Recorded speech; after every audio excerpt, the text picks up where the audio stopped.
আচ্ছা চাচা, টাকা দিয়ে আমরা চা খামো।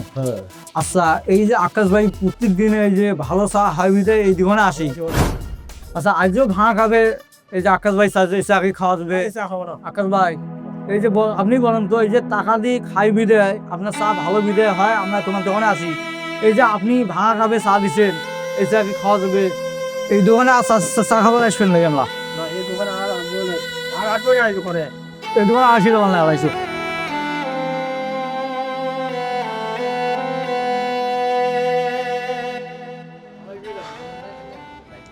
আচ্ছা আক্কাচ্ছা, তোমার কি ব্যবসা করার ইচ্ছা নাই?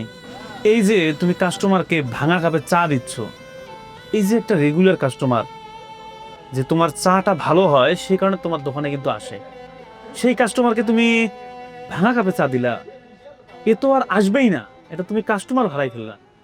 হ্যাঁ, তোমার কি ব্যবসা করার কোনো ইচ্ছা নাই? আরে বাবা কইছে নে, মুই এই ভাঙা কাপটা কিনি না, তোর এই যে তোর চাষির অসুখ, তোর চাষিরে ঔষধ পাঠিয়ে দেন না, ওই বেটারে টাকা পাঠিয়ে দেন কত, মুই এলে পাং সামদিবে আর। চাচা, তুমি তো আমার চিন্তার মধ্যে ফেলাই দিলা। তোমার পরিবার অসুস্থ, সন্তানের আবার পড়ালেখার টাকা দিতে হয়, এর মধ্যে আবার কাপও কিনতে পারতেছো না।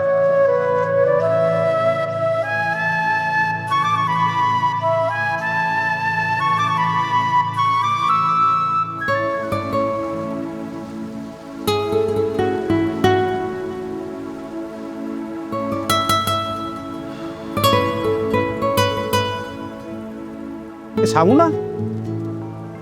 শামু, এই কি অবস্থা বন্ধু? তোর মন এত খারাপ দেখাচ্ছে? আমার তো টেনশনে বাঁচি না রে, সে কথা আর বলিস না। এই যে আকাশ চা যে আছে, হ্যাঁ, ওই যে আকাশ চা যে ভাঙা কাপে চা বিক্রি করে, ওর দোকান তো কেউ যায় না দেখি। আর বলিস না। আকাশ চাচা আমার এমন একটা প্রশ্ন করছে, যে প্রশ্নের অ্যান্সার আমি তখন দিতে পারিনি। সে চায়ের কাপ কিনবে, নাকি বউয়ের মেডিসিন কিনবে, নাকি সন্তানের পড়ালেখার খরচের টাকা পাঠাবে, এই প্রশ্ন আমার সে জিজ্ঞেস করছে, আমি তার অ্যান্সারটা দিতে পারি নাই। তোর আসছিস, খুব ভালো হয়েছে, একটা পরামর্শ করে তার একটা সলিউশন আমরা দেবো ইনশাল্লাহ। আহা, এটা আর ভাবার কি আছে? এটা কোনো ভাবার বিষয়? আগামীকাল আমি 10,000 টাকা দিই, তুই তার ওয়াইফের জন্য কিছু কিনে দে, ওষুধটাই তো লাগবে নাকি? বাবাজি, আমিও 500 দিনের বাজারের টাকা দিচ্ছি, আপনি বাজারটা করিয়ে দেন। ভাই তাহলে আমিও কিছু খরচ দিচ্ছি ওনার বাচ্চার লেখাপড়ার জন্য, আপনি ওটা দিয়ে দিন। যাক, সেটা না হয় কয়েকদিনের জন্য সমাধান হলো, কিন্তু আমি চাচ্ছি একটা দীর্ঘদিনের সমাধান, যাতে পরিবারটা ভালোভাবে চলে। তুই যে কাজটা করতে যাচ্ছস, তোর কি স্পেসিফিক কোনো আইডিয়া আছে? তুই কি একটু খোলাসা করতে পারিস ব্যাপারটা? আমি চাচ্ছি তার দোকানটা একদম মেরামত করে দিতে, তার জিনিসপত্র কিনে দিতে, এতে করে তার দোকানটাও ভালো চলবে, সেই টাকা দিয়ে চাচির চিকিৎসাও চলবে, তার বাচ্চার পড়ালেখার খরচটাও চলে যাবে ইনশাল্লাহ।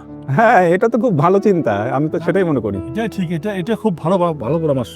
এই উদ্যোগটা নিলে ওরা সবাই ভালোভাবে থাকতে পারবে। তাই না? তাহলে তো এটাই করা যায় নাকি? হ্যাঁ, আমারও তাই মনে হয়। আচ্ছা আচ্ছা, ঠিক আছে, চলো আগাই।